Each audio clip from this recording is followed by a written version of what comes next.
Hello and welcome to GrossiMath.com, where math is for everyone. Today we're going to find the zeros of a function using substitution. So let's get started. Alright, so once again we find ourselves using the strategy of substitution. Whoops, I accidentally created a new page there. Sorry. Okay, so we're going to find the zeros. The zeros of the function f of x are 12 and negative 19. What could be the function? Okay, so here we go, the zeros of the function.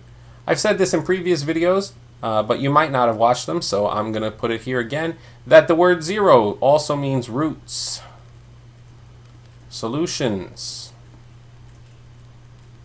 and x-intercepts. So if you see any of these brown words inside that brown box, you use the exact same strategy I'm going to use now.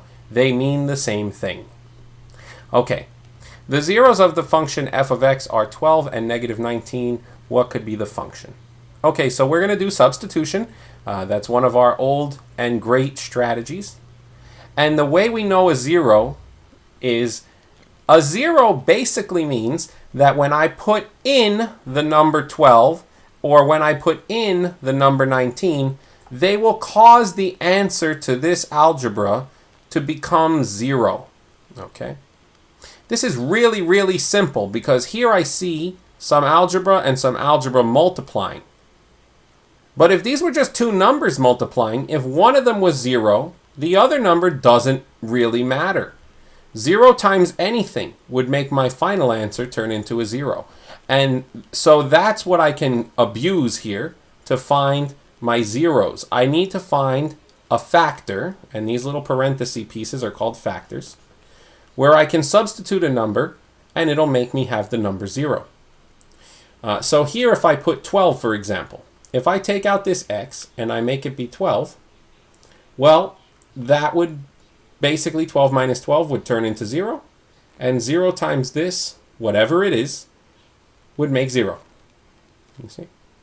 But the problem I have is that they both have to fit. So this might look like a tempting answer right now, but the other 0 also has to fit. So if I take that 12 out and instead put in the negative 19, well, negative 19 and negative 19 do not make 0. And negative 19 and negative 12 do not make 0.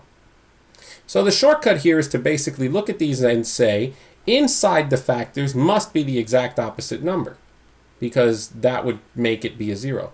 So negative 12 and positive 19 should be in my answer choices. And I'll show you what I mean by that.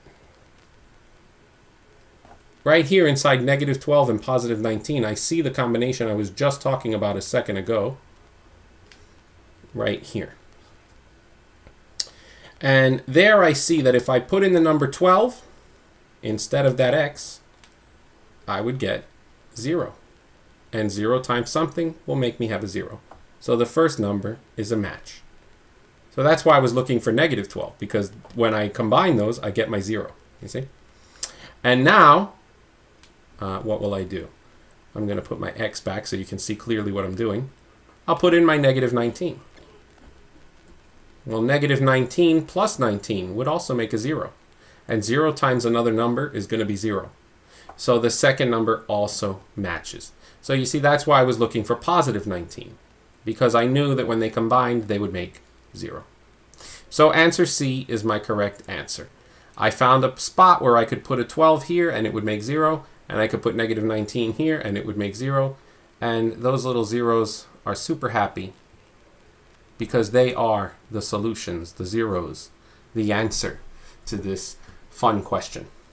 All right, well, thank you very much for watching. I hope you learned something today. Don't forget to like and subscribe and to click the bell icon. And of course, to visit the website at www.grossimath.com.